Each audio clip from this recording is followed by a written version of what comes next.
Os números de 2020 são resultados da nossa determinação e do sucesso da estratégia adotada. No slide 10, eu apresento os dados do quarto TRI e do ano de 2020, segundo o critério contábil.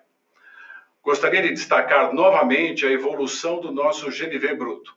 No quarto trimestre, o crescimento foi de 31% para cerca de 12,7 bilhões. E no ano, o crescimento foi de 21%, para quase 39 bilhões de reais. O lucro bruto no trimestre aumentou 30% para 2,8 bilhões, com uma margem bruta de 30,5%. Já no ano, o aumento da margem bruta foi de 4 pontos percentuais para 32,8%.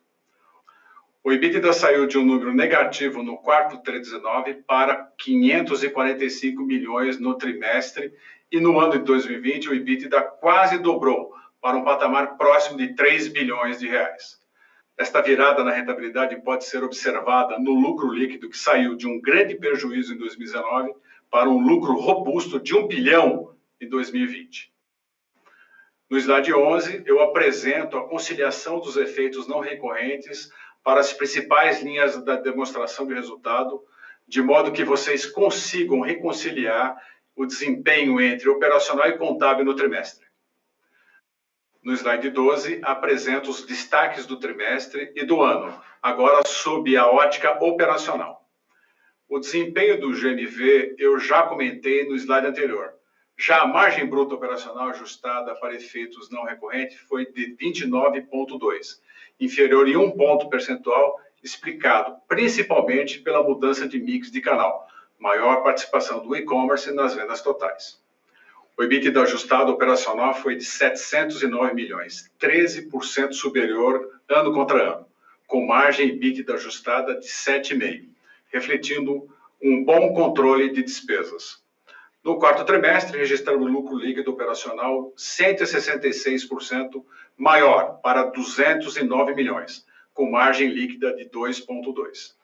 No ano de 2020, observamos uma reversão do prejuízo, quase meio bilhão de reais, para um lucro de 167 milhões de reais.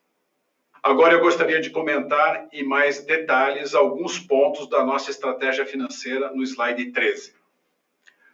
No ano de 2020, o resultado financeiro líquido foi negativo em 696 milhões, 27% inferior ano contra ano, e com o percentual da receita líquida ficou em 2,4%. Durante o quarto trimestre, retomamos a política de desconto de recebíveis de cartões de crédito, porém, numa proporção menor, principalmente em função da melhoria na estrutura de capital, dada a oferta de follow-on. Encerramos o trimestre com uma posição de caixa de 8,5 bilhões ou 9,3 bilhões, sem incluídos o valor de antecipação de fornecedores. Nosso caixa líquido totalizou 4 bilhões, incluindo a carteira de recebíveis não descontadas no valor de 5,5 bilhões. O indicador de alavancagem financeira, caixa líquido e EBITDA, ajustado nos últimos 12 meses, ficou em 1,4 vezes, basicamente estável em relação ao ano anterior. No slide 14, gostaria de comentar sobre os indicadores de produção e performance do nosso crediário. Enquanto a produção de carteira do crediário mostrou uma evolução de 23% para 6,4 bilhões, observamos uma forte melhoria nos indicadores de atraso ao longo do segundo semestre, de modo que encerramos o ano com uma redução em todas as faixas de atraso, over 30, over 90, over 60. E de 29% no saldo da PDD. O nível de PDD sob carteira retomou os patamares pré-pandemia. Agora devolvo a palavra para o Roberto, que vai comentar sobre alguns indicadores no campo da sustentabilidade e de práticas de ASG. Obrigado, Padilha.